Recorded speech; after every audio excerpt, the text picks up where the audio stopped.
Boa noite, meus irmãos, graça e paz. Amém. Hoje nós temos a oportunidade novamente de aprender um pouco mais daquilo que o Senhor tem a nos ensinar. E dando continuidade à nossa série de pregações de Gênesis, na última pregação nós encerramos o capítulo 2 e hoje nós daremos início ao capítulo 3.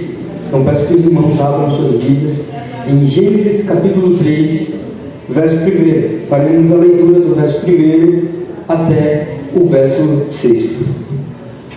Verso 1. Ora, a serpente era mais astuta que todas as almarias do campo que o Senhor Deus tinha feito. E esta disse à mulher: é assim que Deus disse: não comereis de toda a árvore do jardim? E disse a mulher à serpente: do fruto das árvores do jardim comeremos, mas do fruto da árvore que está no meio do jardim, disse Deus: não comereis dele, nem nele tocareis, para que não morrais.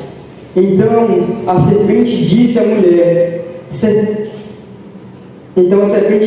certamente não morrereis, porque Deus sabe que no dia em que dele comerdes, se abrirão os vossos olhos e sereis como Deus, sabendo o bem e o mal. E vendo a mulher que aquela árvore era boa para se comer e agradável aos olhos, e árvore desejável para dar entendimento, tomou do seu fruto e comeu, e deu também a seu marido, e ele comeu com ela. Oremos. Senhor, amado Deus, eterno Pai, glorificamos e exaltamos o Teu nome, Senhor, por todas as coisas que o Senhor tem feito em nossas vidas. Te apresentamos a Tua palavra neste momento, meu Deus. Te apresento a minha vida, Senhor. Que o Senhor me conduza nessa noite como um instrumento Teu, Pai. Que o Teu Espírito ministre aos corações de cada um essa noite, Pai. Que o Senhor cresça e que eu diminua. E use conforme a Tua vontade, Senhor. Em nome do Seu Filho amado Jesus. Amém.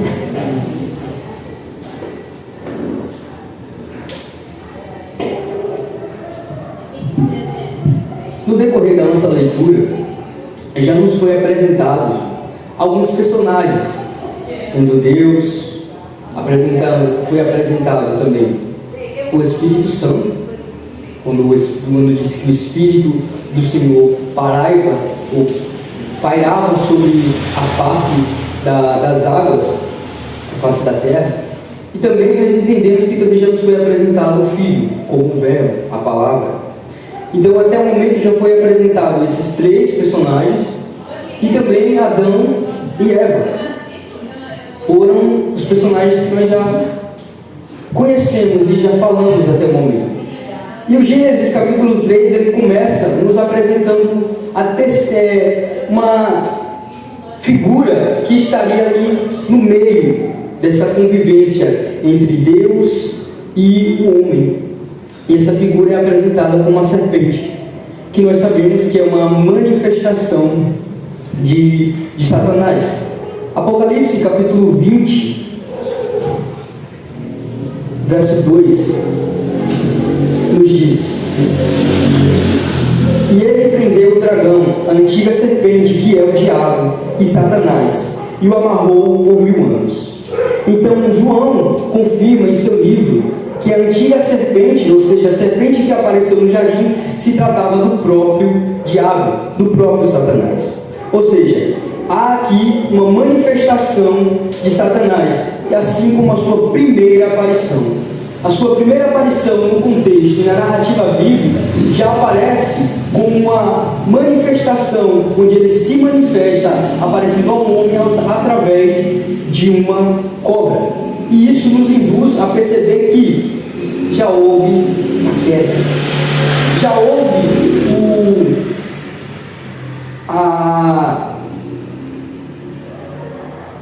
houve a rebelião de Lúcifer e dos seus anjos, dos outros anjos no céu contra Deus.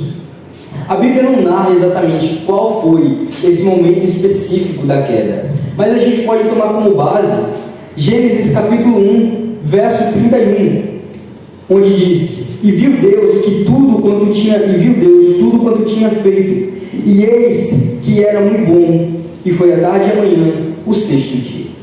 Ou seja, era bom.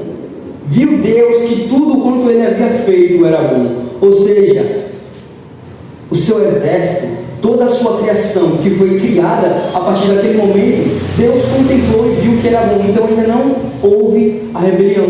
E ela aconteceu nesse intervalo de tempo entre o sexto dia de Gênesis capítulo 1, verso 31, até o momento apresentado em Gênesis capítulo 3, verso 1.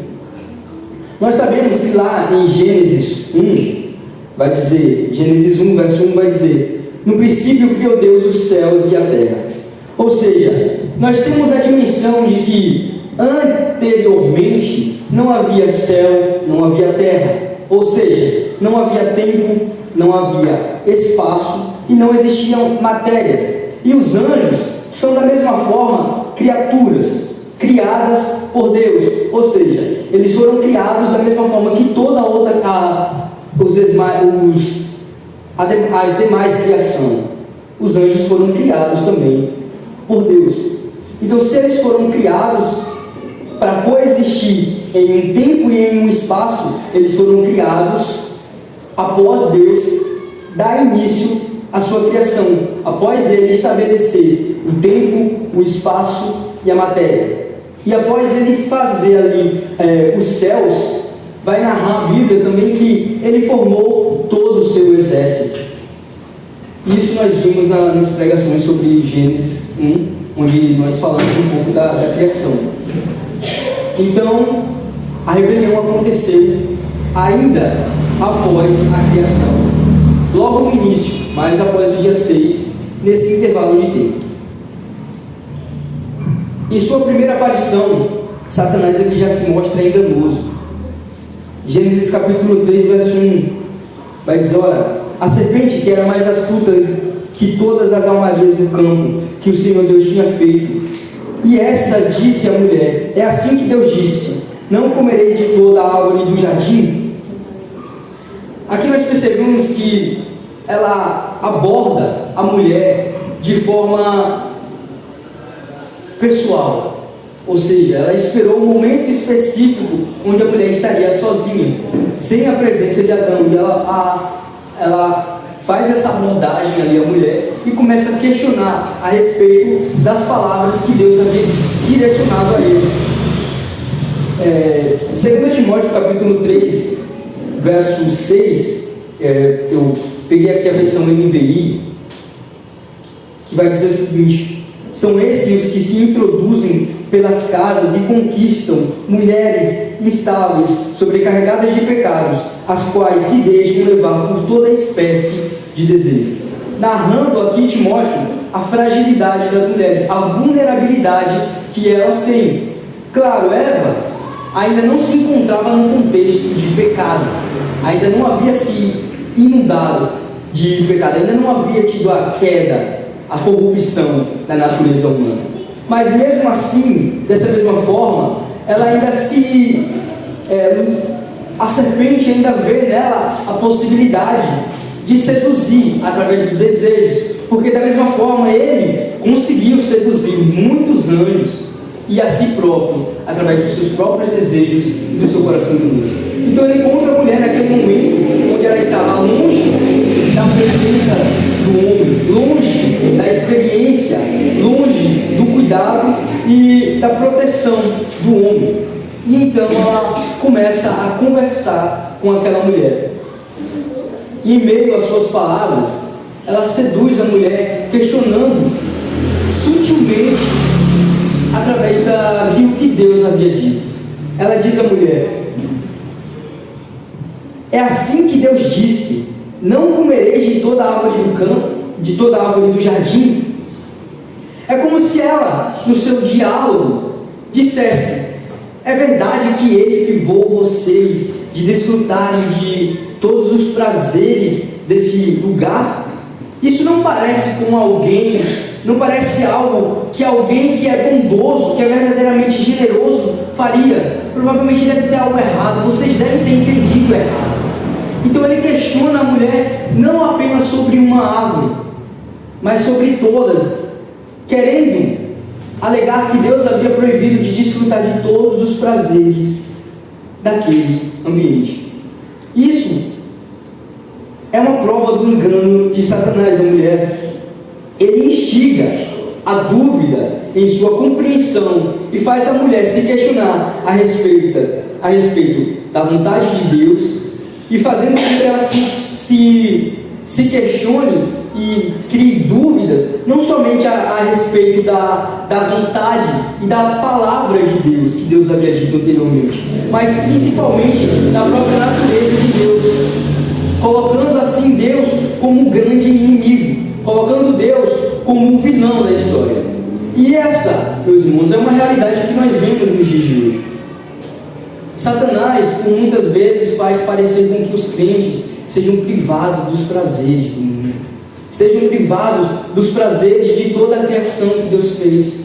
Muitas pessoas lá fora ainda têm visão de que crente não tem alegria, de que crente não pode dançar, de que crente não pode pular, crente não pode dançar, não pode cantar, não pode gritar, crente não pode ser feliz.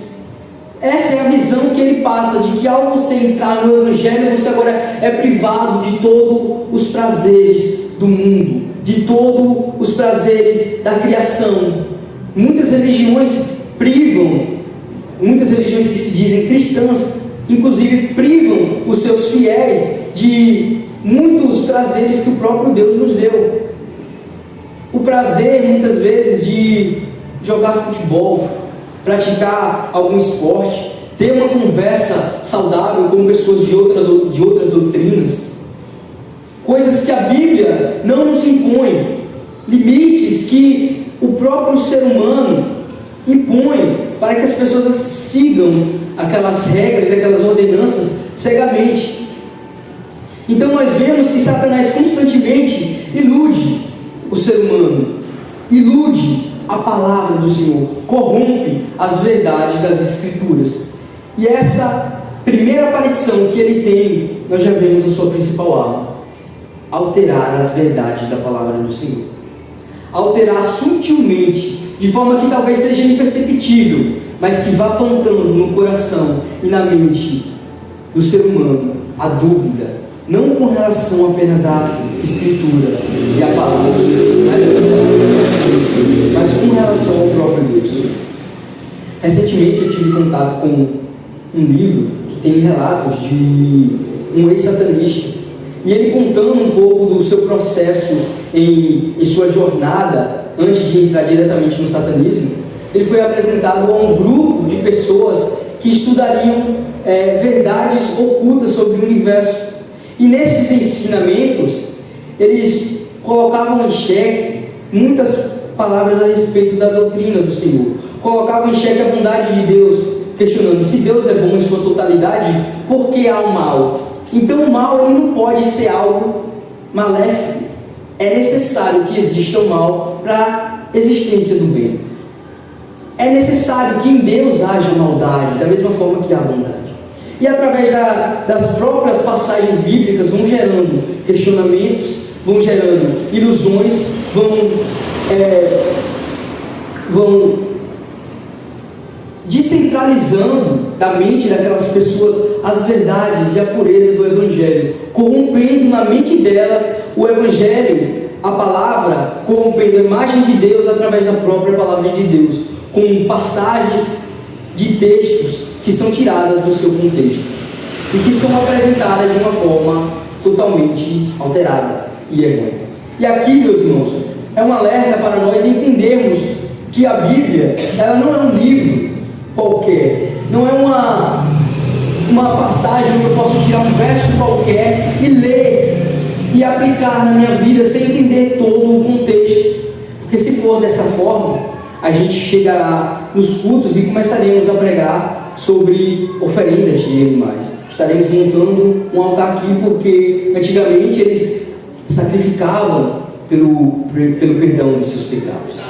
É necessário entender e compreender a Escritura na sua totalidade. É necessário o estudo e uma compreensão aprofundada das Escrituras de Deus para evitar que nós venhamos a adorar a Deus de uma forma que Ele não quer ser adorado. Que nós venhamos a oferecer sacrifícios que muitas vezes não são mais necessários, sacrifícios que Cristo já fez na cruz.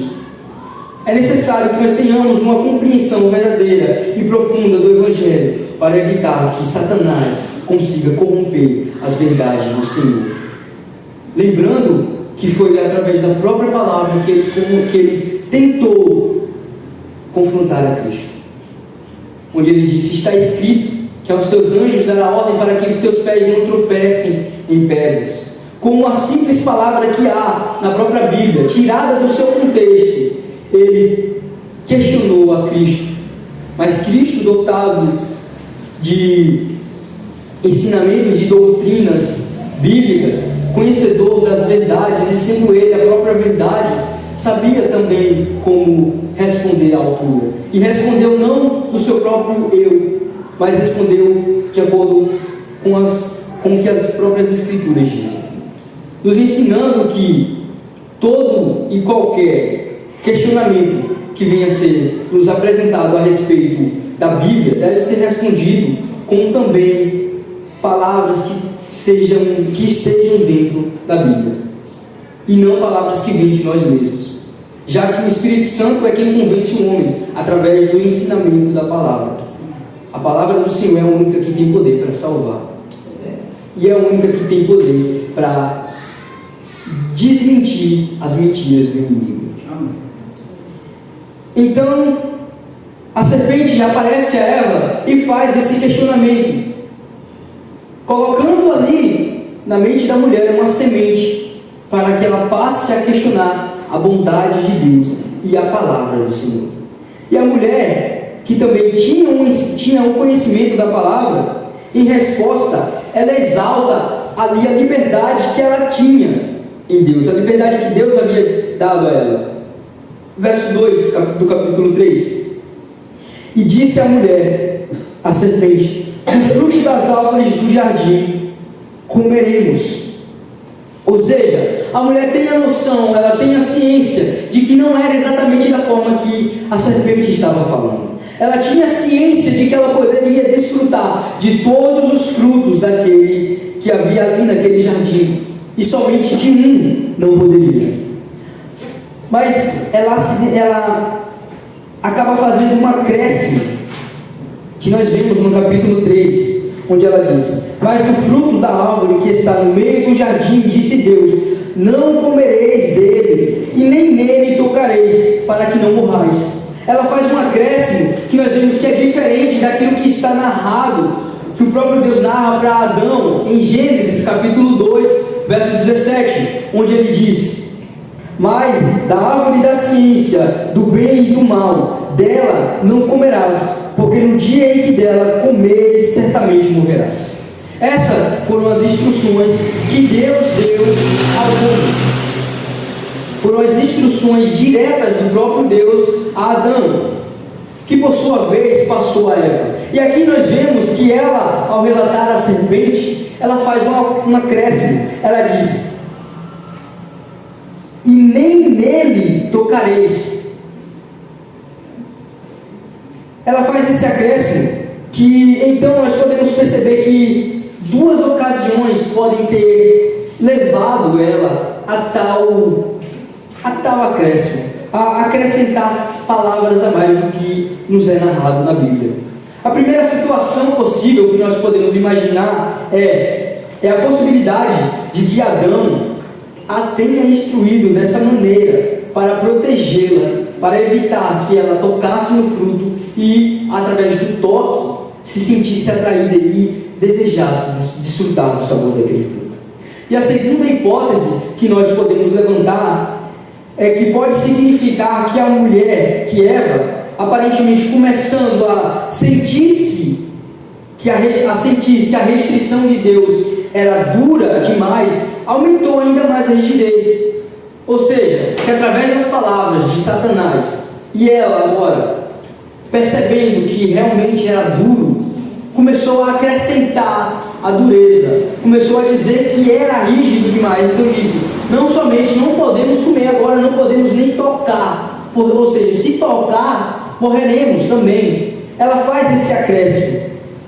E então a serpente, encorajada por essa abertura que Eva dá, ela alega que Deus está enganando. A serpente diz que eles não irão morrer.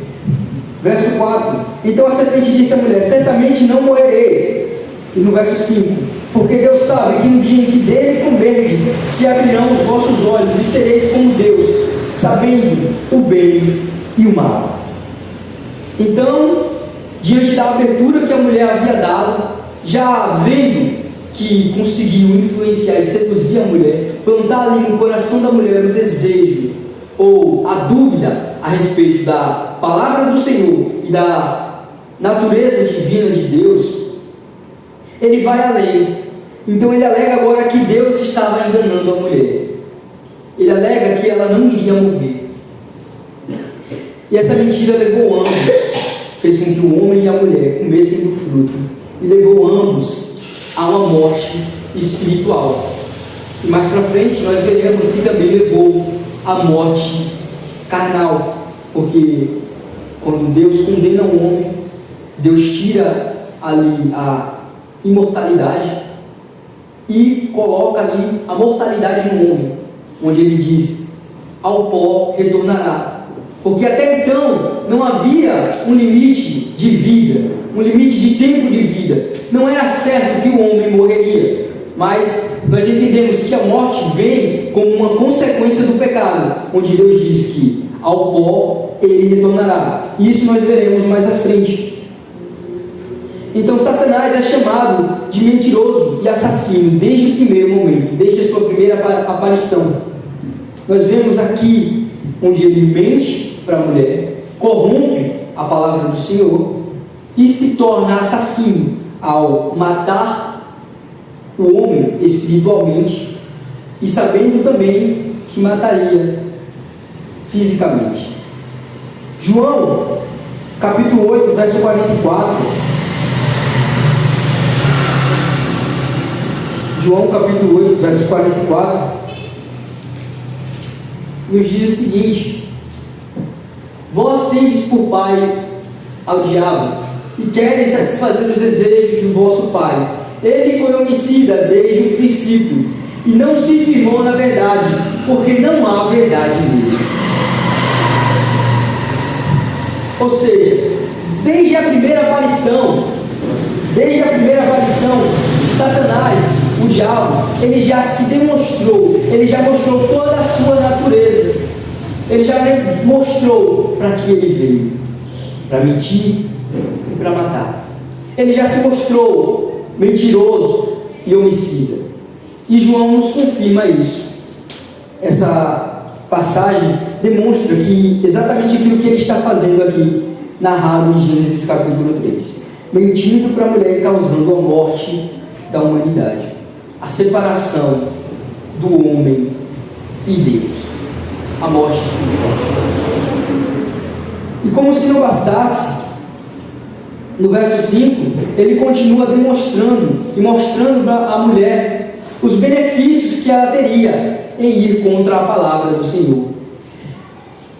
Lúcifer mostra para a mulher que ela seria igual a Deus, oferecendo aquilo que a mulher já tinha, aquilo que o homem já tinha, a imagem e a semelhança com Deus, mas ele apresenta a ela como algo que ela deveria alcançar, e que só alcançaria se comesse daquele fruto.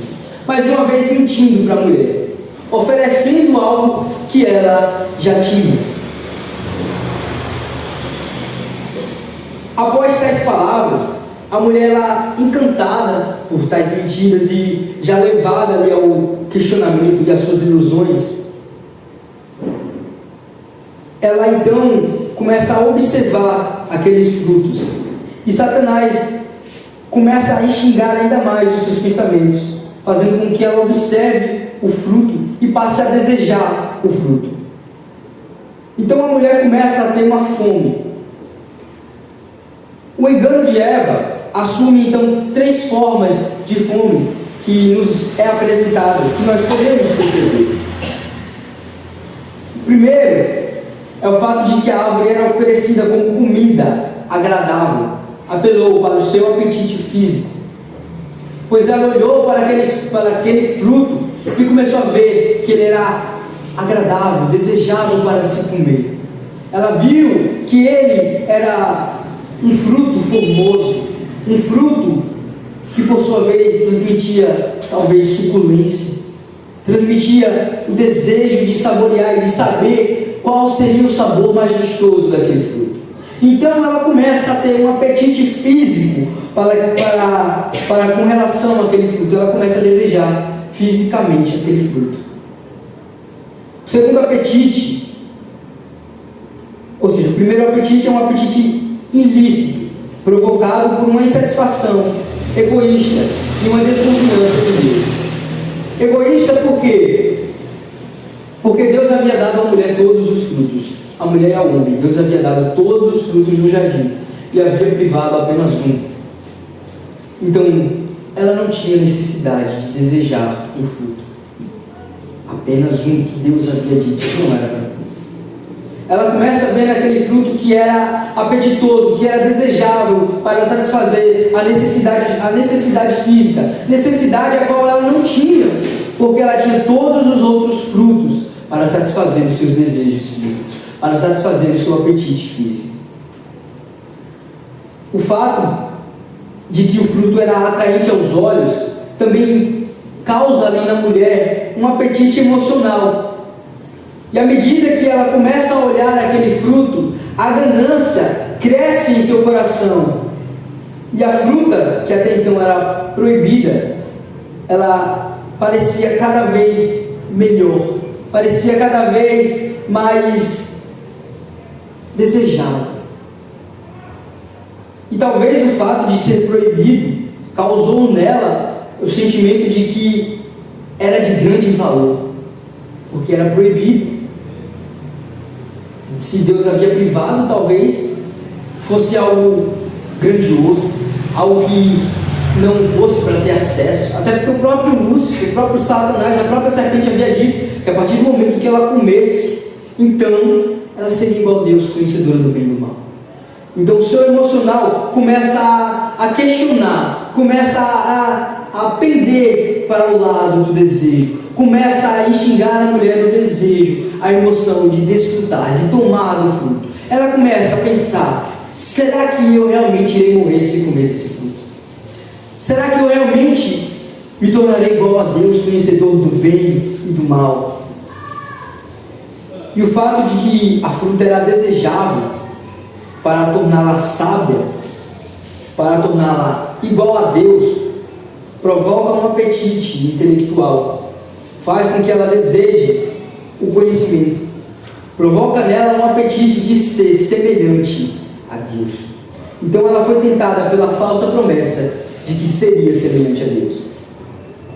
E aqui narra uma das grandes armas de Satanás, que ele usa em nossas vidas, nos oferecer muitas vezes aquilo que nós já temos em Deus, em Cristo Jesus. Da mesma forma, narra um perigo, que é do homem tentar ser semelhante a Deus. E algo que nós vemos muito constante hoje, nos dias de hoje.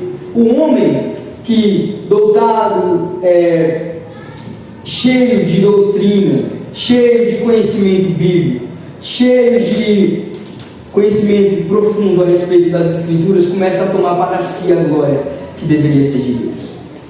Então ele começa a se colocar no centro da mensagem, no centro do Evangelho. Ele começa a pregar as Escrituras não com o intuito de demonstrar a grandeza de Deus e provocar e mostrar ao homem a sua pecaminosidade, mas ele começa a pregar com o intuito de que os outros o olhem, o observem e vejam a grandeza do seu conhecimento. Então o homem passa a querer ser intelectualmente igual a Deus, a receber a glória que deveria ser dada a Deus. Ele esquece que aquilo que ele tem foi dado por Deus e que é suficiente para glorificar unicamente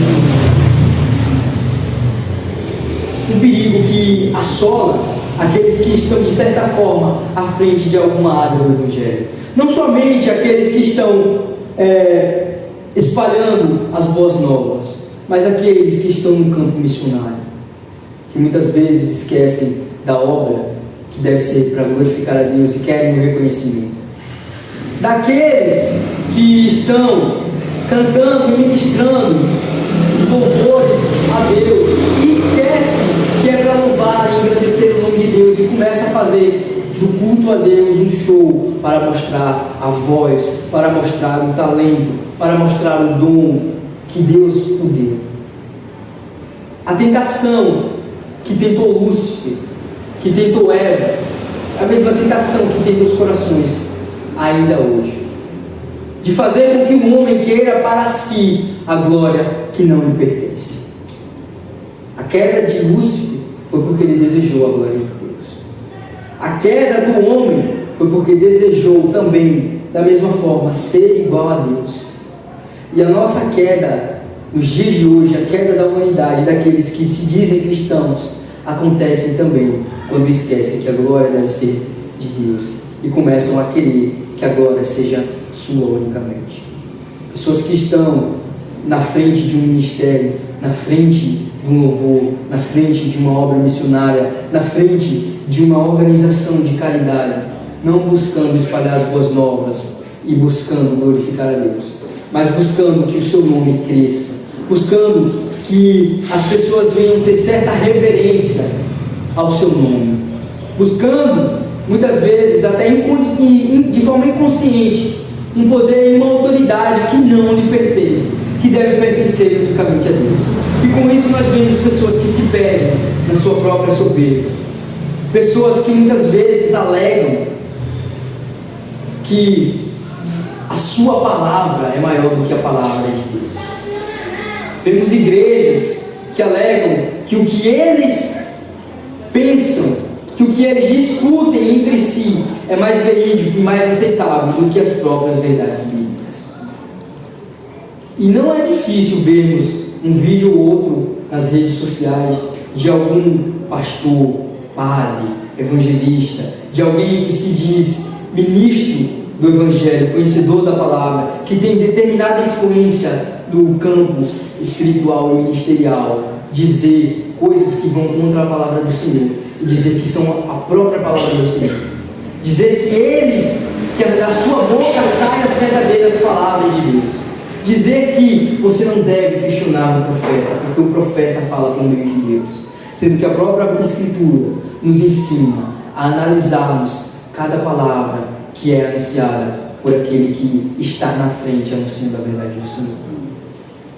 O apóstolo Paulo, inclusive, faz um elogio a uma igreja que, enquanto ministrava, que enquanto pregava, tinha cuidado de analisar se era pregado verdadeiramente. A igreja de Éfeso é elogiada pelo próprio Cristo, porque era uma igreja que, mesmo morta espiritualmente, mesmo longe do primeiro amor, ainda assim era criteriosa com a palavra e com a doutrina do Evangelho.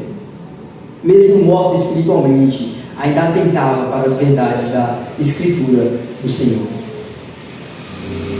Então a mulher, sendo seduzida pela palavra da serpente, sendo seduzida e levada a duvidar do caráter de Deus, a duvidar da palavra de Deus, ela come do fruto. E nós percebemos que o fato dela comer do fruto já é o pecado em si, porque no seu coração já foi implantado o intuito de pecar, já foi plantado a dúvida com relação à natureza de Deus, com relação à palavra de Deus, e já foi implantado o desejo, a luxúria de ser igual a Deus. Mas até aquele momento ainda não foi tido como pecado. Ou seja, nós vemos que anteriormente havia talvez a possibilidade de pecar sem que caísse o jugo do pecado. Por quê? Porque o homem ainda não havia desobedecido a Deus, não havia tido consciência do pecado. A consciência dele do pecado vem a partir do momento que ele desobedece a Deus. Então seus olhos se abrem, como nós vimos lá no verso 6. E vendo a mulher, capítulo 3, verso 6, E vendo a mulher que aquela árvore era boa para se comer e agradável aos olhos, e árvore desejável para dar entendimento, tomou o seu fruto e comeu, e deu também a seu marido, e ele comeu. E no verso 7 vai nos dizer que então foram abertos os seus olhos, e eles perceberam então o seu pecado. Mas aqui, neste momento, antes do ato ser consumado, antes de ter o fruto comido, a mulher já havia pecado contra Deus, porque já havia duvidado da palavra do Senhor, já havia desobedecido no seu íntimo, no seu emocional, no seu intelectual, ela já havia desobedecido às ordens de Deus. Mas se aqui já houve o pecado, por que não foi então colocado sobre a mulher a culpa da queda da humanidade? Isso nós vimos lá em 2 Coríntios, capítulo 11, verso 3.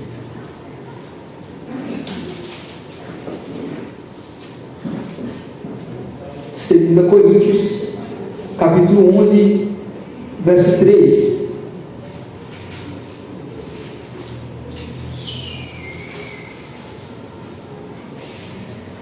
Que nos diz: mas temo que assim como a serpente enganou a Eva com a sua astúcia, assim também seja de alguma sorte corrompidos os vossos sentidos, e se apartem da simplicidade que há em Cristo.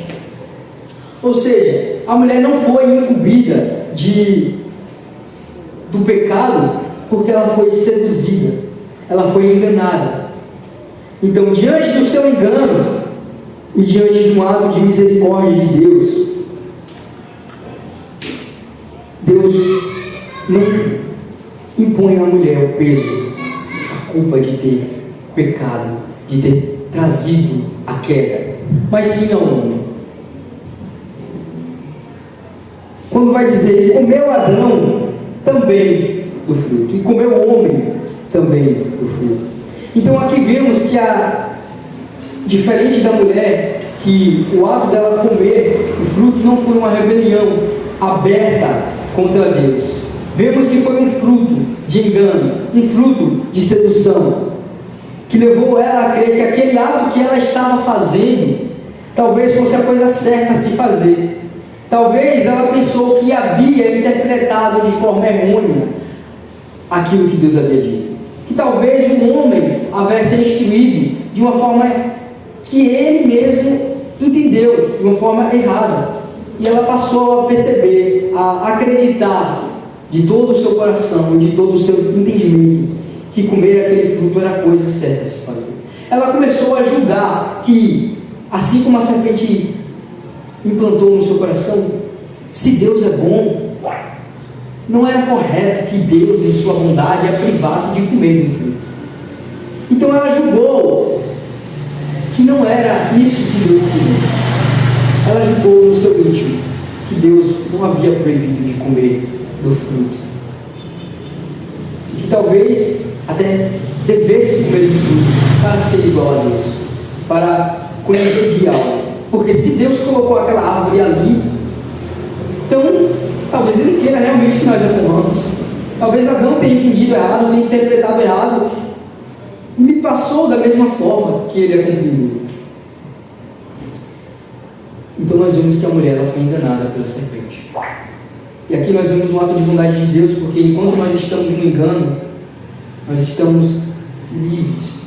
A própria Bíblia vai relatar que enquanto ainda não ouvimos a falar do Evangelho, enquanto ainda não ouvimos a respeito de Cristo, a respeito de uma salvação, enquanto não há o entendimento do homem, do seu pecado, ele é pecador, mas ainda assim Deus não o julga da mesma forma que o julga a quem tem o conhecimento da palavra, a quem tem o conhecimento do Evangelho, porque não foi ainda colocado a ele, apresentado a salvação, apresentado o sacrifício de Cristo.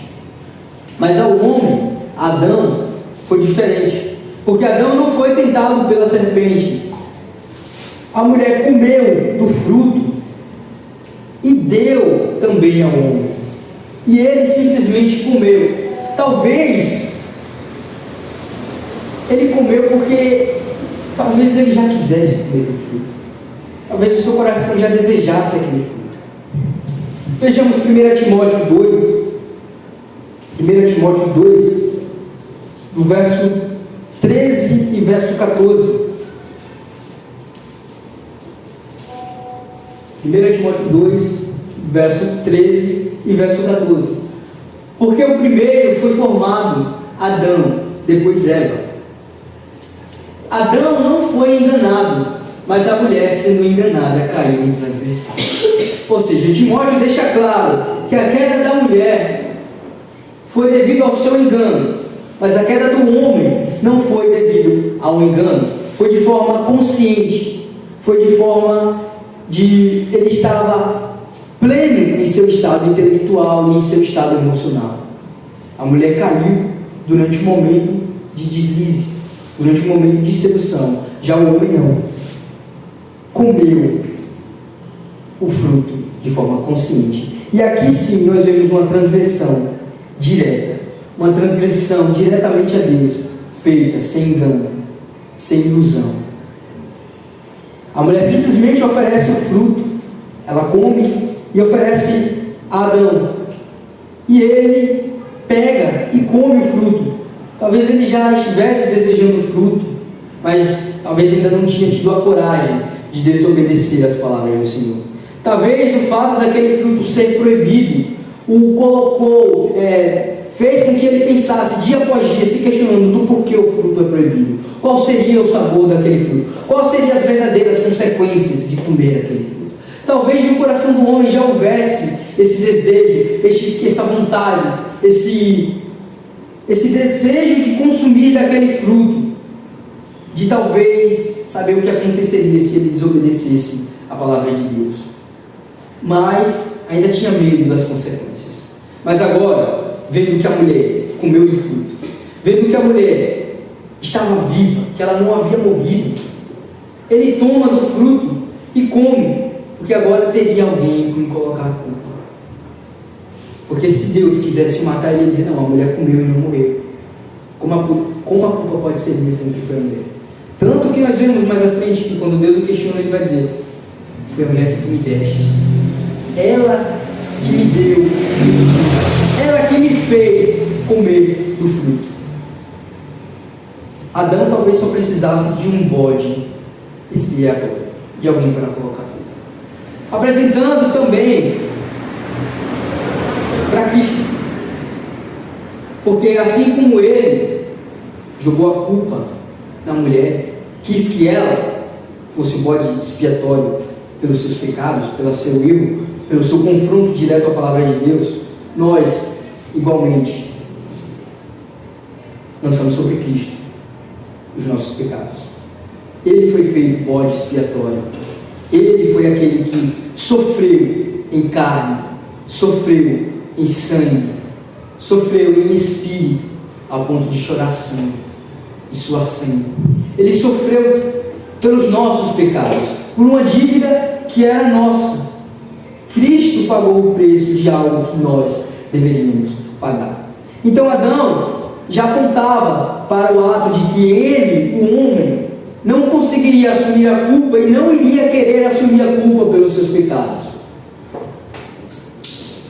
Então já apontava para alguém que iria carregar o pecado do homem, alguém que iria ser o bode expiatório, alguém que iria receber a culpa da queda, do confronto a Deus. Um ponto interessante que nós observamos, meus irmãos, é que Deus criou todo o jardim e deu ao homem para que desfrutasse de todos os frutos. E no meio daquele jardim Deus colocou duas árvores, a árvore da vida e a árvore do conhecimento do bem e do mal. Ou seja, o homem não tinha necessidade de desejar a única árvore que Deus havia proibido. De toda a criação, Deus falou: 90% é seu, eu quero apenas 10%. E aqui nós vemos algo que pode ser interpretado como o dízimo do Senhor, algo que não pertence ao homem, mas que pertence a Deus. Algo que Deus falou: essa é a minha parte. Nessa parte você não irá tocar. 90% da criação do jardim, 90% de todos os frutos, Deus deu ao homem. 99%. Já que Deus queria somente só uma árvore, que Deus falou, nela você não toca. Essa não é uma árvore que pertence a você. É uma árvore minha. E isso nos faz perceber, muitas vezes, a forma que Satanás nos induz a observar aquilo que não nos pertence, aquilo que pertence ao Senhor. Da mesma forma, como eu disse, que ele tenta o coração daqueles que estão à frente da obra ministerial de Cristo a querer a glória de Deus, ele também tenta constantemente a não dar o dízimo. Começa a pensar, talvez você comece a pensar nas possibilidades. Poxa, se eu não desse o dízimo todo mês, me sobraria ali 200, 150, 300 reais, que eu já poderia colocar ali em gás, poderia comprar comida para dentro de casa. Se eu não desse o dízimo do Senhor, eu poderia provar de frutos que são agradáveis à vista, de frutos que podem ser saborosos. Eu poderia investir em algo que me traria um conhecimento. Eu poderia investir esse dízimo em algo que me faria ter mais, ter os meus dons aprimorados. Se eu não desse o dízimo do Senhor, talvez eu conseguisse pagar um curso de música, um curso vocal, um curso talvez de ministração para me aperfeiçoar no ministério bíblico, aperfeiçoar a minha voz. Eu poderia investir isso no Evangelho, no reino de Deus. E é isso que muitas pessoas fazem. Muitos que se recusam a dar os 10%. A única parte que Deus falou, essa parte é minha. Essa parte você irá me dar. Uma forma de reconhecer, uma forma de gratidão por todos os 90% que eu já havia lhe dado. Porque nós temos consciência de que se nós temos um trabalho, se nós temos um salário, se nós temos um sustento, vem de Deus. Que se nós temos uma casa, foi porque Ele nos deu as condições de manter aquela casa. Que se nós temos um trabalho, foi porque Ele abriu as portas. E que se temos condições de trabalhar, é porque Ele nos dá a saúde dia após dia. Ele nos faz acordar cheios de vigor e encarar o mercado de trabalho e trazer para casa o nosso sustento. Diante desse reconhecimento, nós entendemos que tudo que nós temos veio de Deus.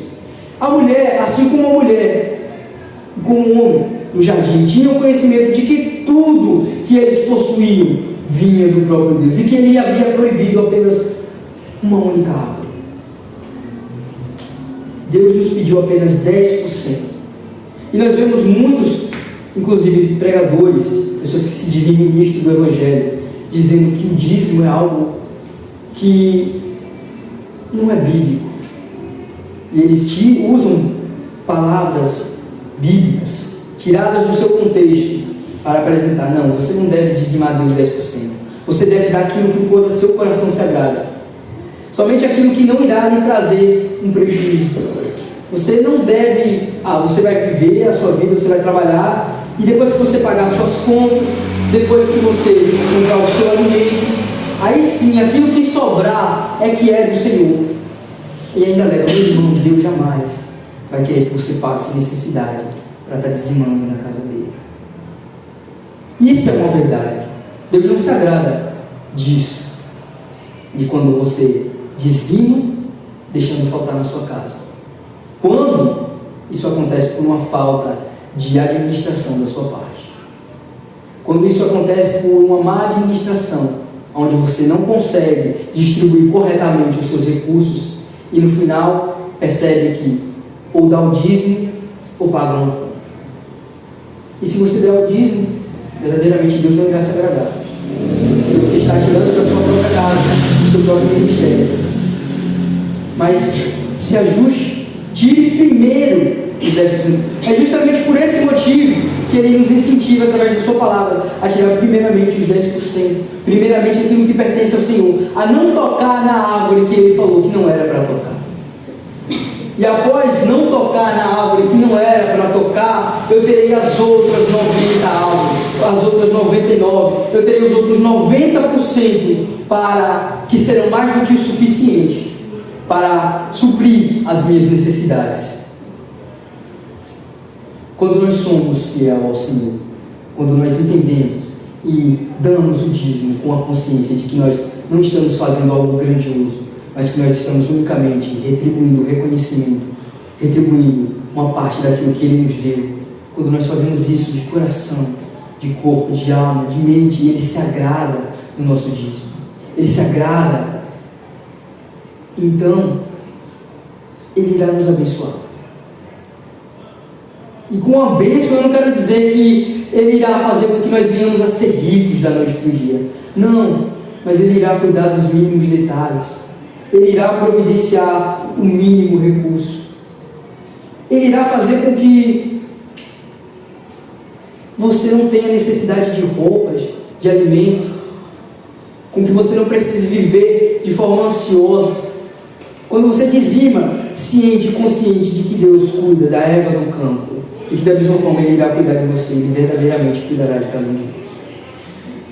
Então aqui nós vemos que o capítulo 3 nos traz muitas verdades, muitas áreas de onde Satanás, o inimigo das nossas almas, nos tenta e nos faz desejar. E principalmente as principais áreas são aquilo que não nos pertence, são a desejar aquilo que pertence unicamente ao Senhor. Então que nós venhamos através das Escrituras, nos aprofundarmos verdadeiramente, buscar sair do raso, sair do leite materno e começar a compreender verdadeiramente aquilo que Deus quer dizer através da sua palavra.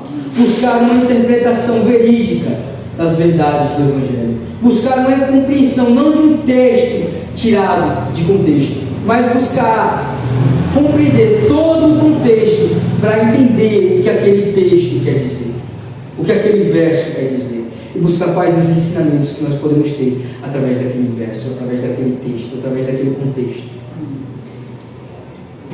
O texto de hoje nos mostrou muito as tentações de Satanás para com relação aos filhos de Deus a desejarem a glória de Deus, a desejar aquilo que não pertence a Deus. Então, meus irmãos, que nós venhamos a estar atentos, venhamos a estar alertas espiritualmente, a estar consciente da palavra do Senhor, para não desejar aquilo que Deus disse que não nos pertence, mas a sermos gratos com tudo aquilo que Ele já nos deu e tudo aquilo que Ele nos tem dado. A sermos gratos por estarmos de alguma forma atuando, fazendo parte da obra. Que grande honra nós temos de fazer parte da obra. É uma honra incalculável poder servir ao Senhor. E isso já é suficiente para que nós não venhamos a desejar a glória que pertence unicamente a Ele. Então que venhamos ter o nosso coração gratos a Deus, para que nós não venhamos a ser tentados pelo inimigo, a pecar contra Deus e a duvidar da natureza divina do próprio Deus. Amém, meus irmãos? Amém. Glória a Deus. O pastor Diego tem a oportunidade.